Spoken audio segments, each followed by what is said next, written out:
It's Monday, June 13. In the headlines, Prime Minister urges the United States to provide further assistance. Consumers could pay less for electrical services. Regionally, wage increase won't help cost of living problems, says special government advisor. And in sports, Barbados and Jamaica dominating the women's T20 Blaze championship. This is the news on PBC Jamaica. I'm Simone Absalom Gale.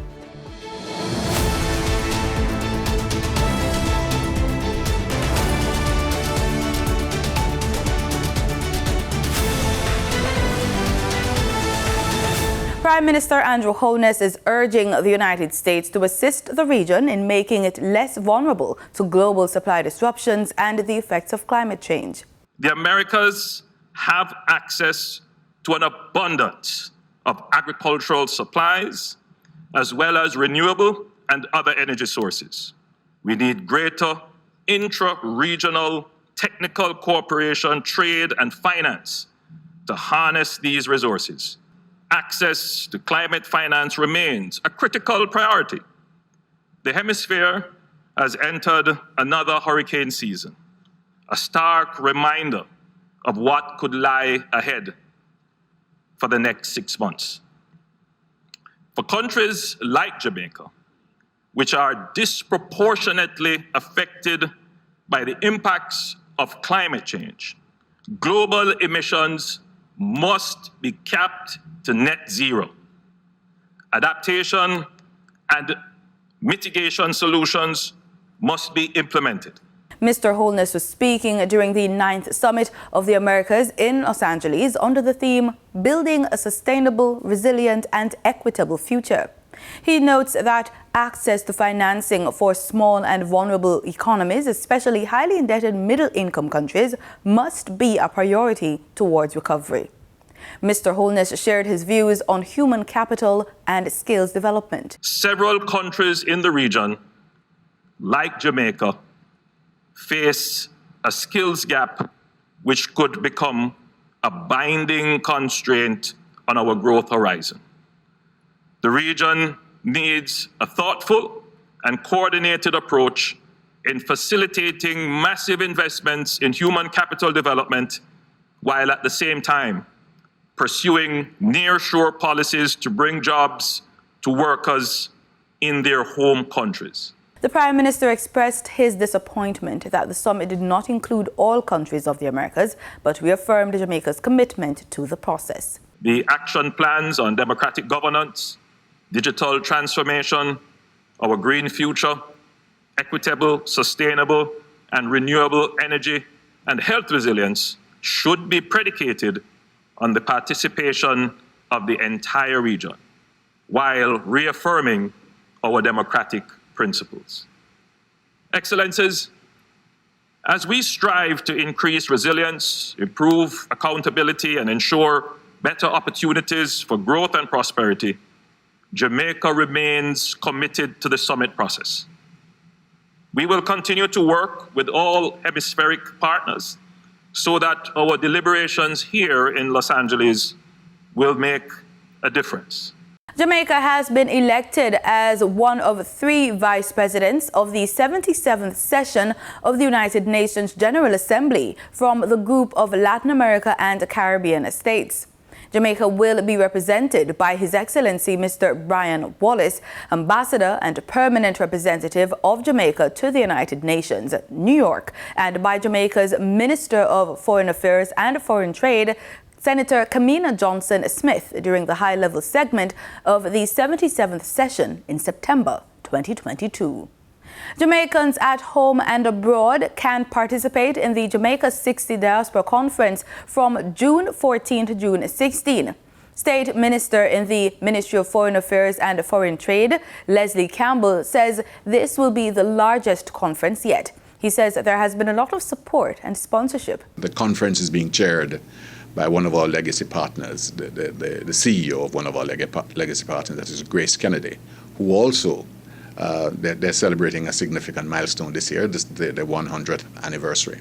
Minister Campbell says the upcoming biennial event is targeting Jamaicans living in the United States, Canada, UK, and other countries across the world. He notes that having both in-person and virtual space for participants has expanded the reach of the event. He says the conference will focus on creating and maintaining strong links between Jamaica and its diaspora, marketing Jamaica as a viable alternative for investment. During the time for the last 10 weeks or so, we've had 7 or 8 satellite briefings to take into consideration all the people we have in Japan, in China, in Australia, South Africa, and together with the other traditional diaspora centers, the Canadas, the United States, the England, and well, we have significant representation now in places like Antigua, in Costa Rica. So we've put it on these briefings so that what we expect to have somewhere in the region of 5,000 persons participating on each day of the conference. The event will start with an opening ceremony that will be followed by plenary sessions over the 3 days, covering areas related to diasporan engagement in a digitized world, transformation of education, transformation of health and wellness service, orange economy, cultural and creative industries, and business and investments in Jamaica. In addition, there will be 3 special forums focused on engaging young diasporan members, Generation Z, and millennials, the role of faith-based groups in diasporan engagements, and community transformation, the customer satisfaction for diaspora members by government ministries, departments, and agencies. It has always been face-to-face, and the numbers of people who can leave work, who can leave whatever they're doing to actually attend face-to-face has never sort of exceeded the 1,200 or thereabouts. But we are pulling on board all the talent wherever it resides now, and say, come help us after the COVID-19 pandemic to help us to rebuild. And so that we expect to have all the talent from wherever they reside across the world. Flow Jamaica reports that services disrupted by vandals have been restored to its 5,000 St. Anne customers. Customers, including hotels and financial institutions in Ocho Rios, St. Anne's Bay, Runaway Bay, Discovery Bay, and its environs, had lost much of their services. It is understood that the fiber optic cables near the St. Mary border were chopped early Saturday morning. Flo says the latest acts of vandalism will cost approximately $1.5 million in addition to lost revenue. The company reported 590 acts of vandalism last year, with the figure for this year now at 250. At the end of the last crop season, 270,000 boxes of coffee were produced. The Jamaica Agricultural Commodities Regulatory Authority, JACRA, the Ministry of Agriculture, and a number of stakeholders plan to help 5,000 coffee farmers and 102,000 coffee families in increasing production while repositioning Jamaica's coffee industry. Marlon Samuels files this report. In 2019, Jamaica's coffee farmers were faced with the bitter taste of the collapse of the price of a box of coffee. The commodity slumped to less than $4,000 on the world market. But fast forward to 2022, there is a reversal. According to the chairman of the Jamaica Coffee Exporters Association, Jamaica's coffee industry is on the rebound. I say that because currently we're paying $8,500 a box to the coffee farmers. And recall that about 3 years ago, the coffee price for Jamaica Blue Mountain per box slumped to an all-time low of about $3,500. And at that time, there was an exodus of farmers out of the Blue Mountain industry. I've always maintained, both in my position as chairman, president of the Jamaica Coffee Exporters Association and CEO and managing director of the Mavis Bank Coffee Factory, to encourage the farmers to stay in the coffee industry, because there's going to be a time when the price will move again. A 5-year plan to promote responsible business practices and production standards has been devised, and it will require the government to invest $1 billion over the next 5 years. It is projected that production of coffee could move from 270,000 to 450,000 boxes.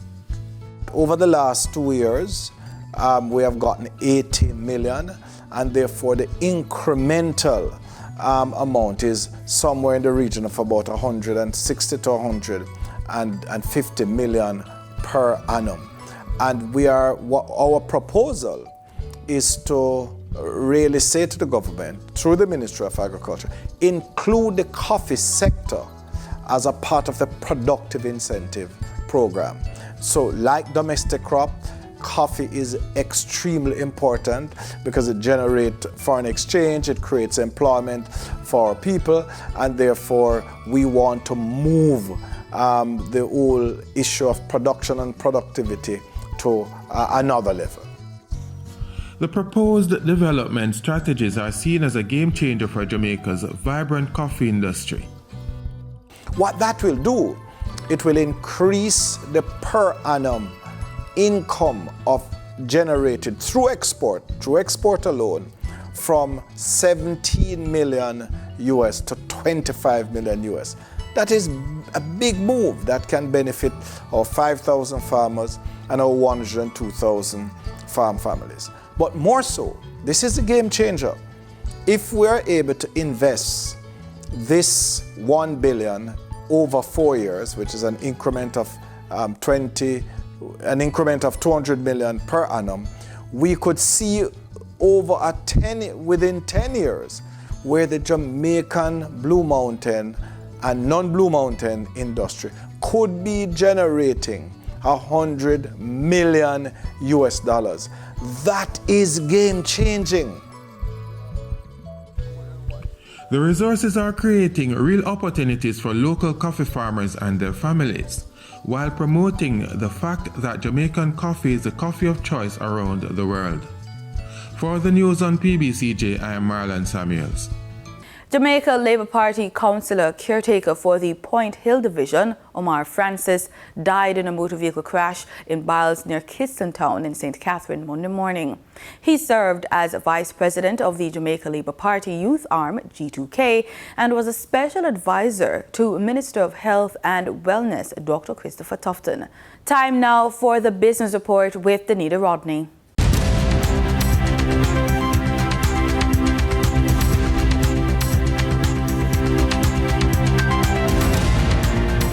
Consumers should expect a steady reduction in prices for electrical services related to the construction sector in the foreseeable future. This comes after recommendations of the Fair Trading Commission (FTC) to the Ministry of Science, Energy and Technology (MSET) to improve the level of competition in the electrical inspector services market. Addressing a recent GIS think tank, Executive Director of the FTC, David Miller, said the guidelines will, quote, drive consumer awareness of choices, quality of service and prices, end quote, and he listed a few.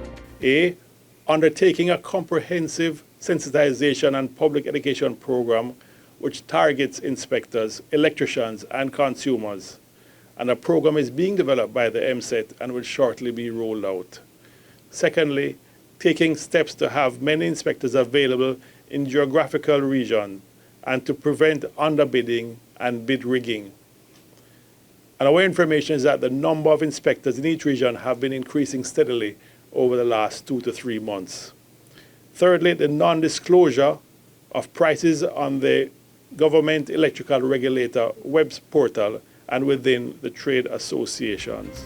He also makes mention of other recommendations made to MSET. Other related activities which were recommended include encouraging consumers to shop around. That is, to obtain quotations from at least 3 inspectors before making a decision. Secondly, advising the inspectors that they should provide relevant and material information to consumers, as this is a requirement of the Fair Competition Act. Thirdly, not to encourage discussion on prices by inspectors, as these discussions and the Trade Inspectors Association should be limited to quality of service and registration issues and not to prices. Mr. Miller went on to advise future trade associations on what to do to avoid breaching the Fair Competitions Act. We will advise the trade association that it should refrain from discussing or comparing prices, as this may amount to collusion or price fixing, which is in breach of the Fair Competition Act. And lastly, take steps to limit the likelihood of underbidding by inspectors to obtain a job by advising inspectors that their final price should not vary materially from their quotation. By doing this, Mr. Miller says he expects a reduction in costs in the construction sector. Now for your market updates. In foreign exchange trading for Friday, June 10, the US dollar sold for an average of $153.86. The Canadian dollar ended trading at $120.54. The pound sterling traded for $192.84, and the euro sold for an average of $163.29. The following reflects the movement of the JSE indices in Friday's trading session. The JSE index advanced by 102 points to close at over 300,000 units. The junior market index declined by 1 point to close at over 4,000 units. The combined market index advanced by 82 points to close at over 300,000 units. And the all Jamaican composite index declined by 510 points to close at over 400,000 units. Overall market activity resulted from trading in 102 stocks, of which 40 advanced, 40 declined, and 22 traded firm. Stocks advanced for Barita Investments Limited, Blue Power Group Limited, and Caribbean Assurance Brokers Limited. Stocks declined for Access Financial Services Limited, AMG Packaging and Paper Company Limited, and CAC 2000 9.5% cumulative redeemable preference shares. Trading firm were 138 Student Living Jamaica Limited, 1834 Investments Limited, and Caribbean Cream Limited. The following companies represent the overall volume leaders. JMMB Group Limited 7.35% cumulative redeemable preference share with over 27 million units, Jamaica Broilers Group and JFP Limited with over 1 million units. In regional stocks, in Trinidad and Tobago, Clico Investment Fund was the sole security trading 444 shares. On the Barbados Stock Exchange, Goddard Enterprises Limited was the volume leader with 40,000 shares, followed by Epic Caribbean Property Fund Value Fund with 10,000 shares, and First Caribbean International Bank, which traded 118 shares. In market data for oil prices dropped this morning as a flare-up in COVID-19 cases in Beijing and worries about more interest rate hikes raised concern about demand, although tight global supplies limited losses. Brent crude was down 88 cents or 0.7% to $121.13 a barrel, while West Texas Intermediate crude fell $1.17 or 1% to $119.50 a barrel. And that was the business report on PBCJ. I'm Danita Rodney. In regional news, after explaining that the high cost of living affecting Barbados and the world is being caused by increased food and fuel prices globally, Special Advisor to the Government of Barbados, Dr. Kevin Greenidge, dealt with one of the issues on the lips of many Barbadians.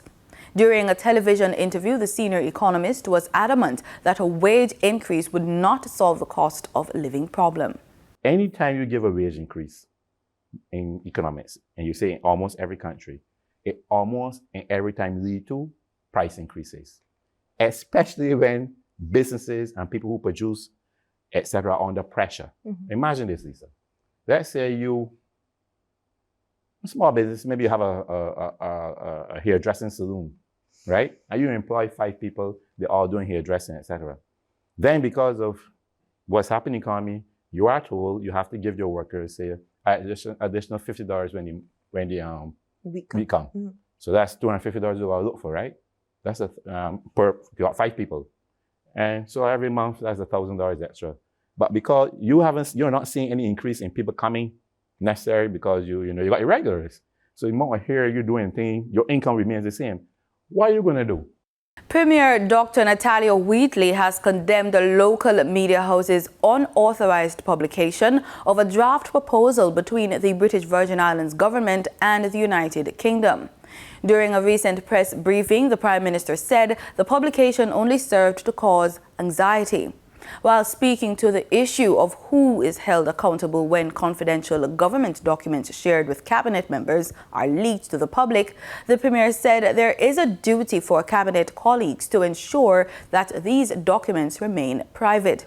He further argued that there is a difference between respecting confidentiality and being transparent. According to the Premier, there are appropriate forums and processes to share information with the public which should also be respected. Several non-governmental organizations in St. Kitts and Nevis have signed a letter calling for Prime Minister Dr. Timothy Harris to announce a date for the impending general election.